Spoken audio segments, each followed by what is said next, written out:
Akan belajar dari kebenaran firman Tuhan dengan tema menyaksikan kasih Allah. Saya mengajak kita untuk membuka kebenaran firman Tuhan di dalam Yohanes pasal yang keempat. Ketika saya membaca firman Tuhan ini, saya bingung saudara untuk membacanya dari mana gitu ya. Karena kisah ini sungguh sangat indah untuk kita belajar bersama-sama. Dan oleh karena itu saya mengajak kita untuk membacanya mulai dari ayat yang kelima sampai ayat yang ke-42. Yohanes pasal 4 ayat yang kelima sampai ayat yang ke-42.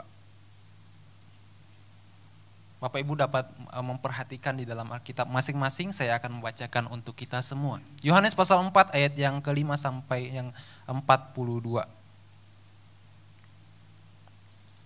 Maka sampailah ia ke sebuah kota di Samaria yang bernama Syikar, dekat tanah yang diberikan Yakub dahulu kepada anaknya Yusuf.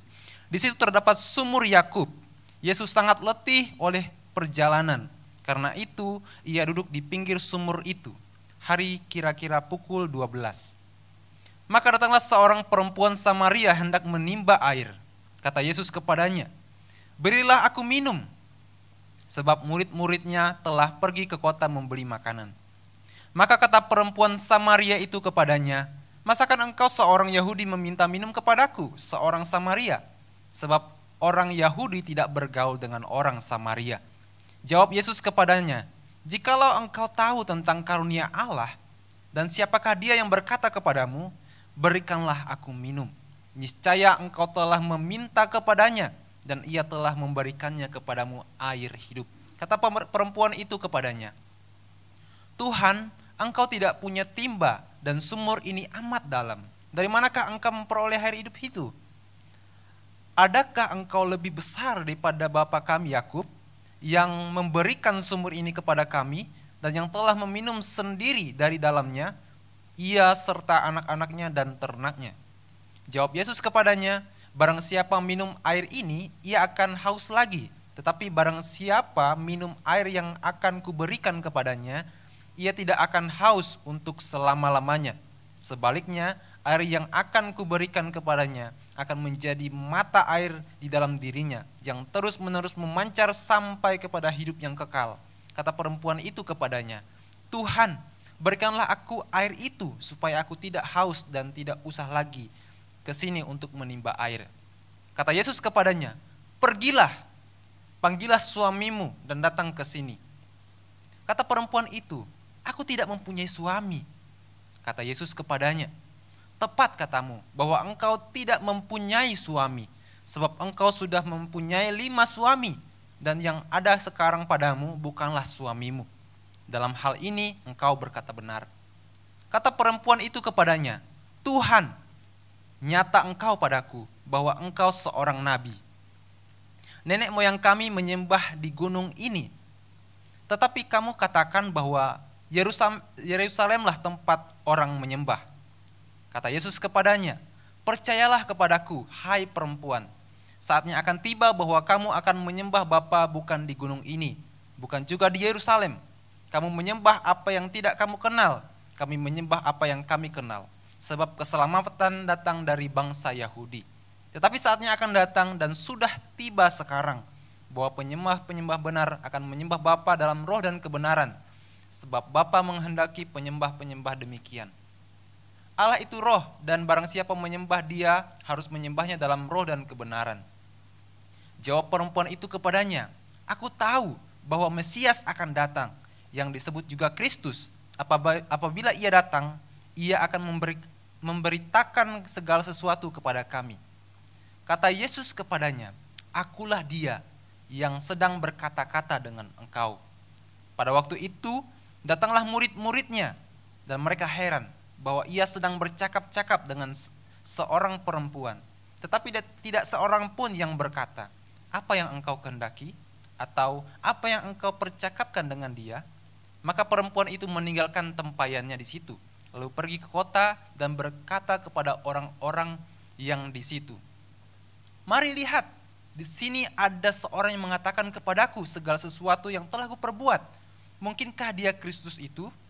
Maka mereka pun pergi keluar kota lalu datang kepada Yesus. Sementara itu murid-muridnya mengajak dia, katanya, "Rabi, makanlah." Akan tetapi ia berkata kepada mereka, "Padaku ada makanan yang tidak kamu kenal." Maka murid-murid itu berkata seorang kepada yang lain, "Adakah seorang yang telah membawa sesuatu kepadanya untuk dimakan?"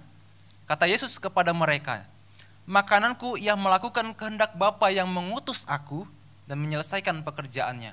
Bukankah kamu mengatakan, 4 bulan lagi tibalah musim menuai, tetapi aku berkata kepadamu, lihatlah sekelilingmu dan pandanglah ladang-ladang yang sudah menguning dan matang untuk dituai. Sekarang juga penuai telah menerima upahnya, dan ia mengumpulkan buah untuk hidup yang kekal, sehingga penabur dan penuai sama-sama bersuka cita. Sebab dalam hal ini benarlah peribahasa, yang seorang menabur dan yang lain menuai.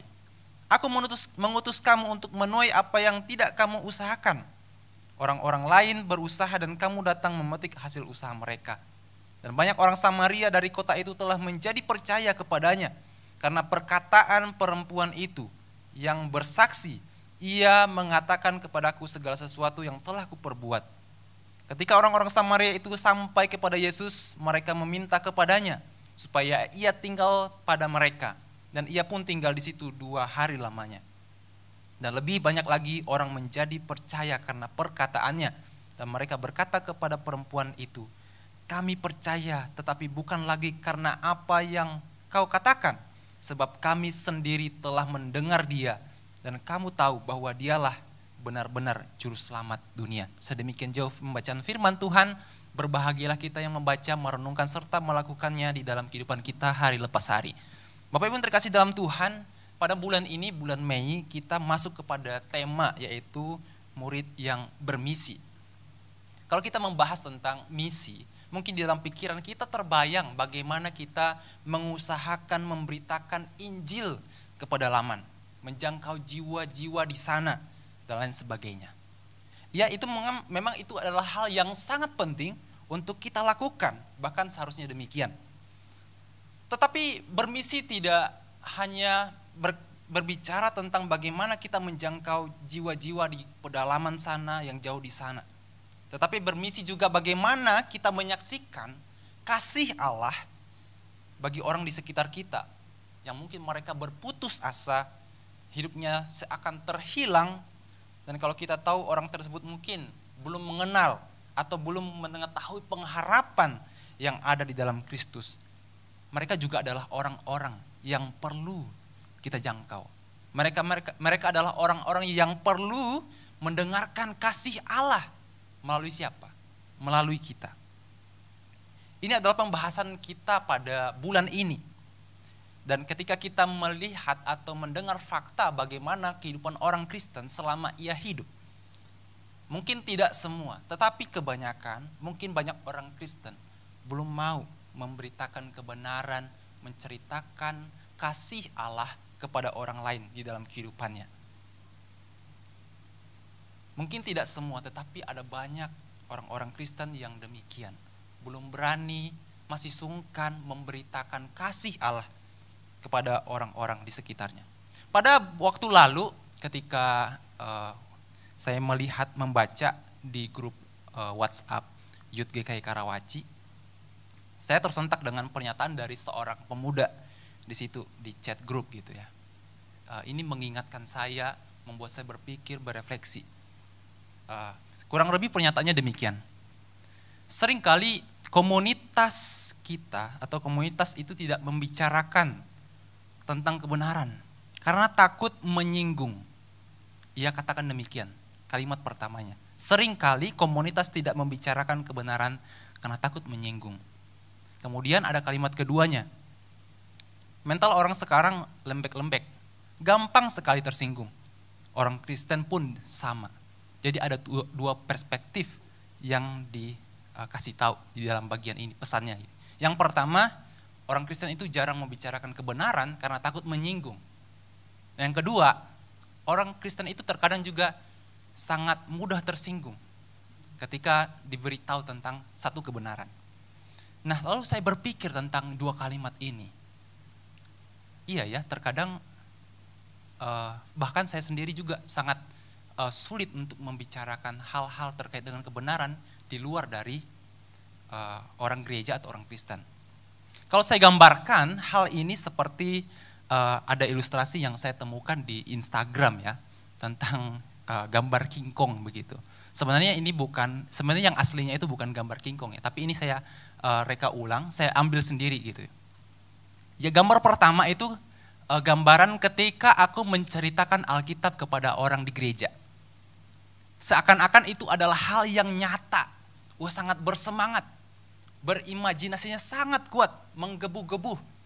Ketika saya membicarakan tentang hal terkait dengan kebenaran, terkait dengan Alkitab, kepada orang-orang di gereja.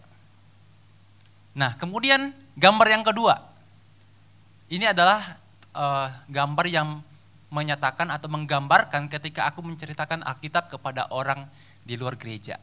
Sudah mulai kurang jelas gitu ya. Terus sudah mulai kurang detail-detailnya. Bahkan malas untuk mengarsirnya lebih jelas seperti itu. Dan mungkin bentuknya sudah mulai nggak kelihatan gitu. Ketika kita membicarakan tentang kebenaran, tentang Alkitab, kepada orang yang di luar gereja mungkin demikian. Kita mulai malu-malu, bahkan sudah mulai malas untuk menceritakan hal itu. Bahkan tidak berani. Apalagi yang ketiga, ini adalah gambaran ketika kita menceritakan Alkitab kepada orang yang berbeda server atau beda agama dengan kita, berbeda keyakinan dengan kita. Sudah mulai tidak ada bentuknya begitu. Kita sudah mulai malas menceritakan hal-hal yang mungkin sangat sensitif bahkan gitu ya. Kita berpikir sehingga apa yang kita ceritakan hanya kulit-kulitnya saja. Kita hanya mengungkapkan bahwa kita adalah orang Kristen. Ya, udah cukup sampai di situ. Apakah benar kita demikian? Tentu kita sendiri yang dapat mengoreksi hidup kita. Ketika gambaran ini mengkonfirmasi yang menjadi pernyataan saudara kita, pemuda yang saya ceritakan tadi. Memang benar terkadang kita sebagai orang Kristen itu sangat sulit membicarakan tentang kebenaran, tentang kasih Tuhan di dalam kehidupan orang di luar gereja. Mungkin sesama kita, orang-orang Kristen, kita sangat mudah menceritakan itu, terima kasih kamu diberkati Tuhan dan sebagainya. Berbicara tentang Alkitab kita sangat luas sekali. Dan itu sangat berbeda ketika kita berbicara atau bercerita tentang kebenaran dengan orang yang di luar gereja, bahkan orang yang bukan Kristen. Padahal mereka memerlukan itu. Nah, dari hal ini akhirnya saya sendiri terpukul gitu merenungkan kembali, apakah saya juga adalah bagian dari orang Kristen yang demikian? Karena pada faktanya kita adalah orang Kristen yang dipilih Allah tidak hanya dikehendaki untuk dapat percaya dan diselamatkan, tetapi kita sebagai orang Kristen, Allah juga menghendaki kita untuk menyaksikan, mewartakan kasih Allah kepada dunia. Dan mereka juga adalah orang-orang yang ada di sekitar kita. Nah, dari firman Tuhan hari ini, kita setidaknya akan belajar 3 hal yang dapat kita pelajari tentang bagaimana kita menyaksikan kasih Allah kepada orang lain. 3 hal yang dapat kita pelajari. Yang pertama, kita menyadari identitas kita. Kalau kita melihat di dalam bagian ini ada beberapa tokoh atau golongan yang digambarkan di sini. Yang pertama itu seorang perempuan Samaria dan orang-orang Samaria yang lain. Yang ketika perempuan Samaria itu menyaksikan tentang Kristus yang telah ia ketemui. Di sini orang Samaria itu telah menyaksikan tentang penerimaan Kristus kepada dirinya. Dan bagaimana Kristus menawarkan air hidup kepadanya. Dan kemudian akhirnya ia menyaksikan kepada orang Samaria yang lain. Dan orang Samaria yang lain menyaksikan sendiri siapa Kristus itu dan apa yang ia katakan. Sehingga mereka menjadi percaya. Itu yang pertama. Yang kedua adalah orang Yahudi yang disampaikan. Kalau kita tahu bahwa orang Yahudi juga sangat sudah menyaksikan bagaimana Kristus hadir di tengah-tengah mereka. Tetapi di dalam kenyataannya mereka mengabaikan kehadiran Kristus itu. Bahkan mereka percaya bahwa mereka sudah diselamatkan dari keturunan Abraham itu sendiri. Tetapi mereka faktanya juga tidak mau membagikan hal itu kepada orang lain. Bahkan kalau kita melihat relasi antara orang Samaria dengan orang Yahudi itu sangat buruk. Orang Samaria merasa ditolak. Bahkan orang Samaria tidak hanya merasa ditolak secara ras atau darah atau keturunan, tetapi mereka menganggap bahwa orang Samaria sudah di luar dari keselamatan dari orang-orang Yahudi. Jadi penolakan orang Samaria cukup keras bagi orang-orang Yahudi. Ini adalah tipe yang kedua, yaitu golongan orang Yahudi. Mereka setelah menyaksikan kasih Yesus, tetapi mereka mengabaikan dari Kristus itu sendiri. Kemudian yang ketiga, para murid. Para murid juga telah menyaksikan kasih Kristus ketika mereka mengikuti Kristus bertahun-tahun, beberapa tahun. Tetapi mereka hanya menjadi pengikutnya, belum menyadari apa yang sebenarnya Yesus rencanakan sampai semuanya begitu. Mereka masih melihat bahwa Yesus itu adalah orang yang akan menyelamatkan orang Israel dari perbudakan bangsa Romawi. Mereka menjadi pengikutnya tetapi masih bingung apa yang harus mereka lakukan. Masih bingung. Kalau kita membaca tadi, para murid ini juga heran kenapa Yesus berbicara dengan orang Samaria yang seharusnya tidak boleh dilakukan oleh orang Yahudi. Karena Yesus kan orang Yahudi, lahir di dalam keturunan orang Yahudi. Para murid heran, belum mengerti apa yang dilakukan.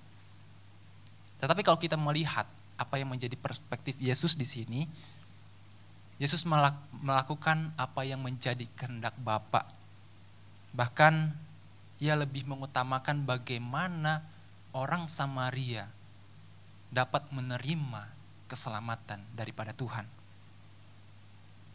Kalau kita melihat di mana posisi kita dan dari mana kita memposisikan diri. Kalau kita menyadari bahwa status kita sebenarnya adalah orang-orang berdosa.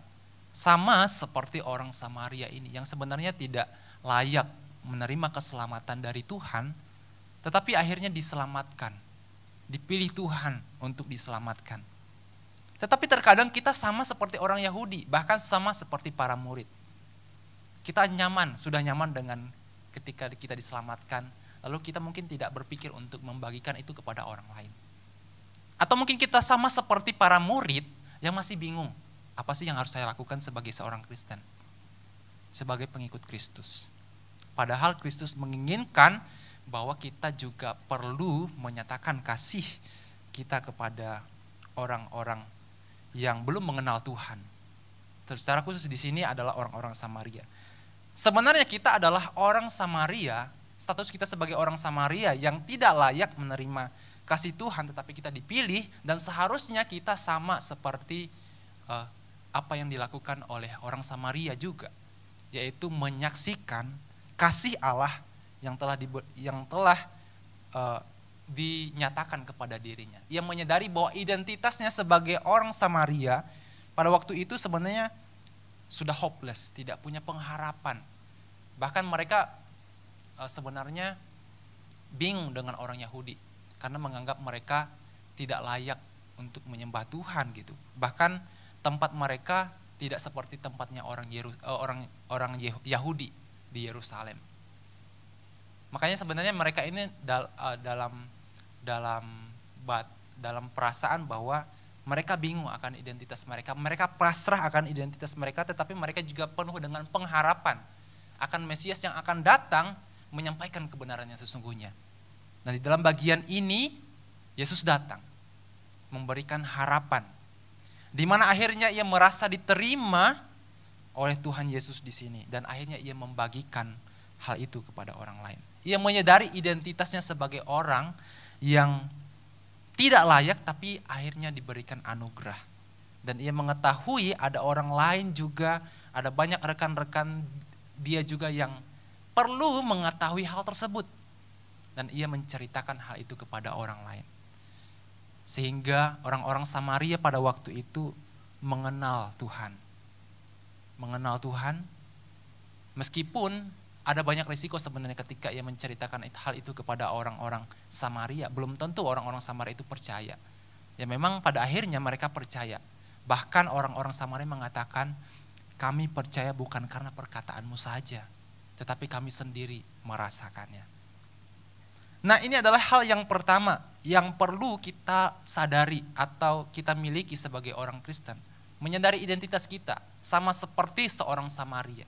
Kita adalah orang-orang yang diselamatkan oleh Allah, yang dulunya sebenarnya berdosa, tetapi akhirnya dipilih oleh Tuhan.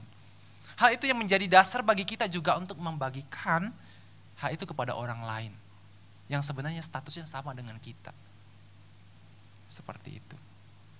Kemudian yang kedua, bagaimana kita dapat menyaksikan kasih Allah? Yaitu dengan menyaksikan kasih Allah itu sendiri. Kalau menyaksikan itu sebenarnya kalau saya pikirkan ada dua pengertian. Yang pertama itu menyaksikan kasih Allah itu sendiri, tetapi juga kedua memberitakan, menyaksikan kasih Allah itu juga kepada orang lain. Yang kedua itu menyaksikan kasih Allah dalam hal mengalami kasih Allah itu sendiri. Bagaimana kita dapat menjadi saksi Kristus di dalam kehidupan kita? Bagaimana kita dapat menyampaikan kebenaran itu kepada orang lain? Yaitu dengan menyaksikan sendiri kasih itu terlebih dahulu di dalam hidup kita.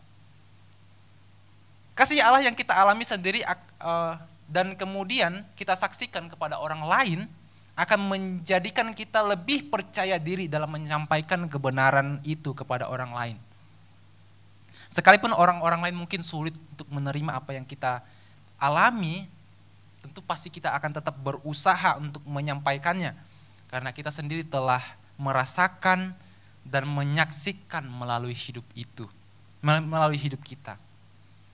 Tetapi mungkin ada banyak orang pada masa kini, orang-orang Kristen pada zaman ini, sulit menyadari dan mengalami kasih Allah di dalam kehidupannya.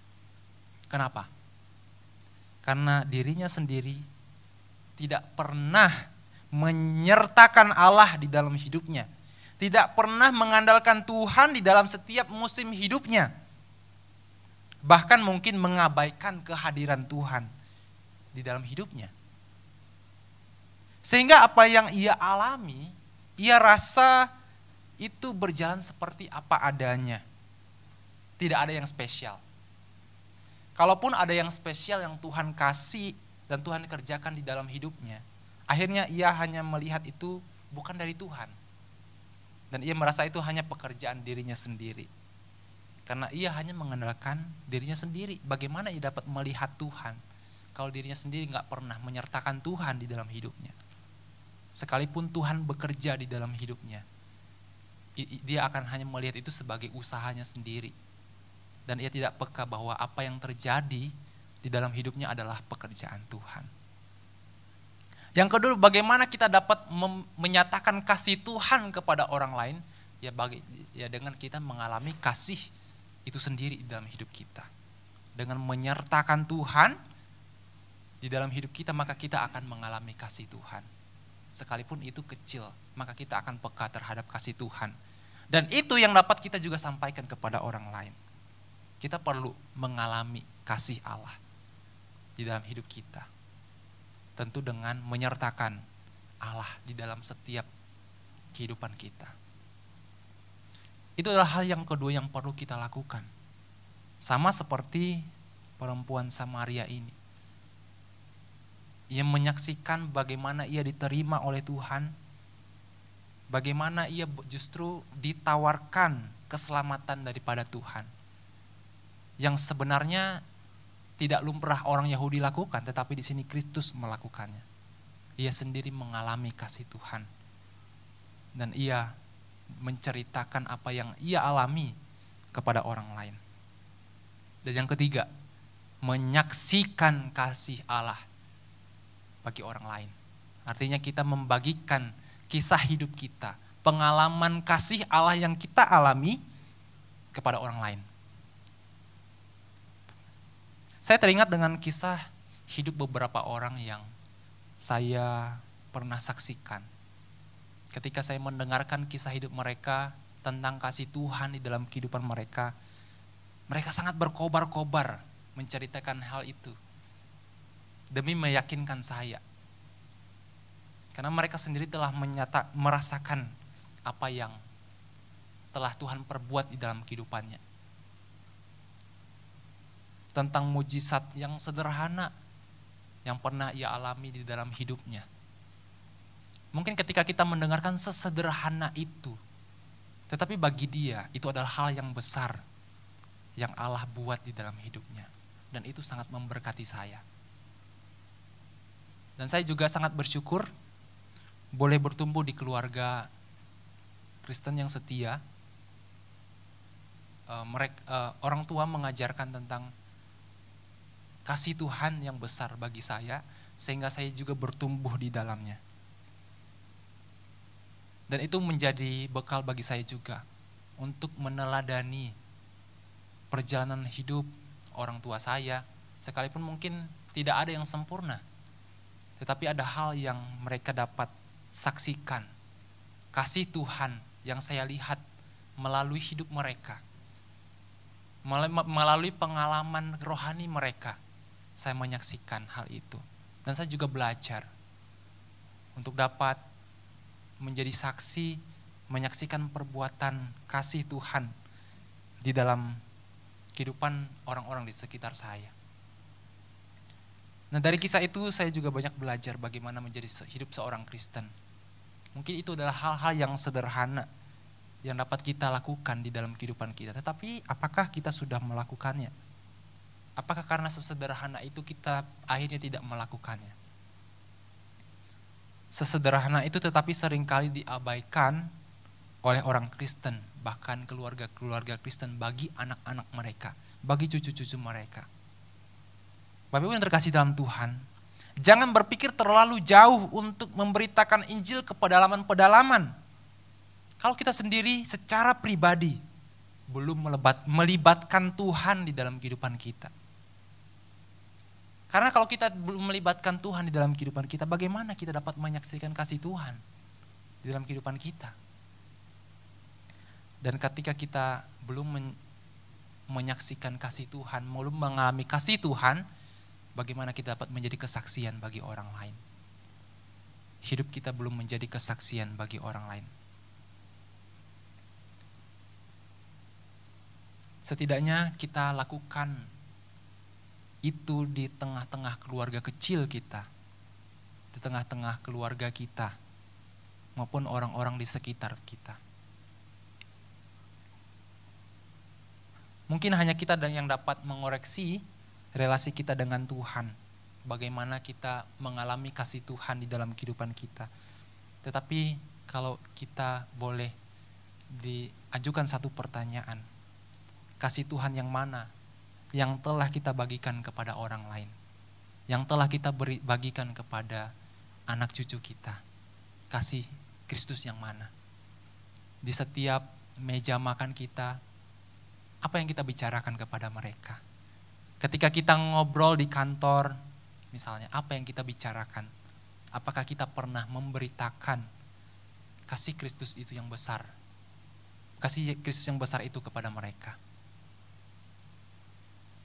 Mungkin ada risiko untuk kita ditolak, sama seperti perempuan Samaria itu. Tetapi Tuhan memberikan kita kesempatan untuk kita dapat menyaksikan apa yang kita alami kepada orang lain.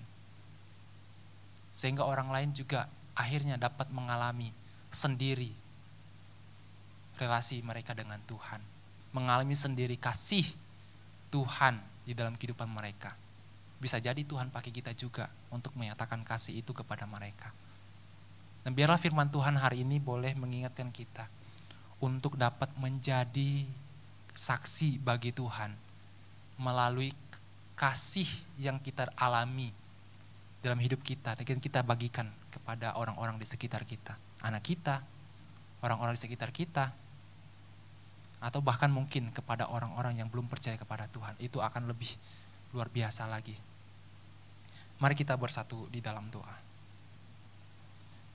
Bapa di dalam surga Tuhan, kami belajar dari perempuan Samaria.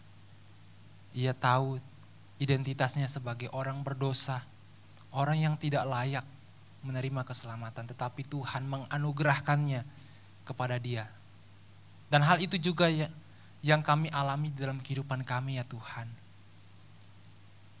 Dan pada malam hari ini, ajarlah kami untuk dapat menyaksikan apa yang menjadi kasih Tuhan di dalam kehidupan kami kepada orang lain. Dengan hidup kami dapat menyaksikan kasih Tuhan. Dan pakai kami ya Tuhan untuk memberitakan kasih-Mu kepada orang-orang di sekitar kami. Dan ajarlah kami senantiasa mengandalkan Tuhan di dalam kehidupan kami. Sehingga kami secara pribadi pun dapat menyaksikan kasih yang nyata itu di dalam kehidupan kami. Kasih Tuhan yang nyata itu dalam kehidupan kami. Terima kasih Bapak, terima kasih Tuhan. Kami serahkan pemberitaan firman Tuhan ini dalam nama Tuhan Yesus kami berdoa serta mengucap syukur. Amin.